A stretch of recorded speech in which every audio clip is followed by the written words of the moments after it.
Malgré les 18 points d'écart entre le PSG, leader de la Ligue 1, et l'OM, 5e, cette opposition reste toujours un événement particulier dans notre championnat. On se souvient qu'au match aller, les Parisiens s'étaient imposés 2-1 au Vélodrome. Ce soir, les Marseillais ne sont évidemment pas favoris, mais n'ont rien à perdre pour essayer d'enrayer cette série de 4 défaites consécutives, toutes compétitions confondues, au Parc des Princes. Mais cette statistique est tout proche de se confirmer. Dès la 6e minute de jeu, Lavezzi se débarrasse de Steve Mandanda mais ne parvient pas à cadrer sa tentative. C'était une première grosse situation pour le PSG. Une réaction des Marseillais avec cette frappe hors cadre de Mathieu Valbuena. Mais globalement, les Parisiens sont au-dessus et Lucas marche sur l'eau. Une chevauchée de près de 50 mètres, tout proche d'être conclu par un ballon piqué, mais Rod Fanny vient sauver les siens sur sa ligne. Appréciez le rush solitaire de Lucas qui élimine pas moins de 5 joueurs. Nicolas Nkoulou en dernier. Le ballon piqué n'est pas assez appuyé. C'était sans doute l'un des buts de l'année qu'on en aurait pu voir si Rod Fanny n'était pas revenu à la rescousse.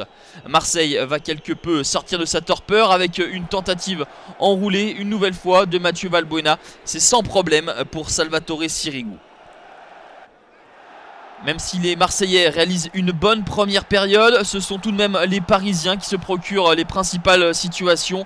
Le centre de Lavezzi pour Zlatan Ibrahimovic, mais la tentative du Suédois n'est pas cadrée. 0-0 à la pause et c'est finalement un petit miracle de voir les Marseillais à égalité avec les Parisiens au terme de ces 45 premières minutes où le leader de la Ligue 1 a globalement dominé. José Anigo est inquiet car dès l'entame de cette seconde période, les Parisiens vont monter d'un cran une nouvelle fois. Zlatan pour Maxwell et c'est l'ouverture du score des Parisiens grâce au latéral brésilien qui vient de prolonger son contrat d'une année supplémentaire avec le club de la capitale. Maxwell déjà buteur au match aller et plein de sang-froid ce soir pour tromper Steve Mandanda d'un astucieux plat du pied. Zlatan, l'accélération, le décalage pour Van der Wiel. Zlatan Ibrahimovic attendait le 1-2 avec Van der Wiel, mais le Hollandais a trop tardé pour centrer. Un événement, le retour d'Edinson Cavani un mois après sa blessure et l'Uruguayen ne va pas tarder à s'illustrer. 9 minutes après son entrée en jeu, il claque cette tête dans la cage de Steve Mandanda. Mais quelle action collective menée par les Parisiens. Ce 1-2-3, le centre sans contrôle de Van der Wiel et la tête puissante d'Edinson Cavani pour son 14e but.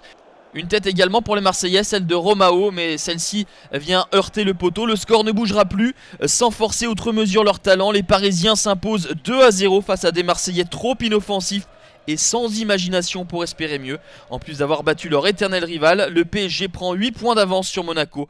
Un pas de plus vers un second titre consécutif.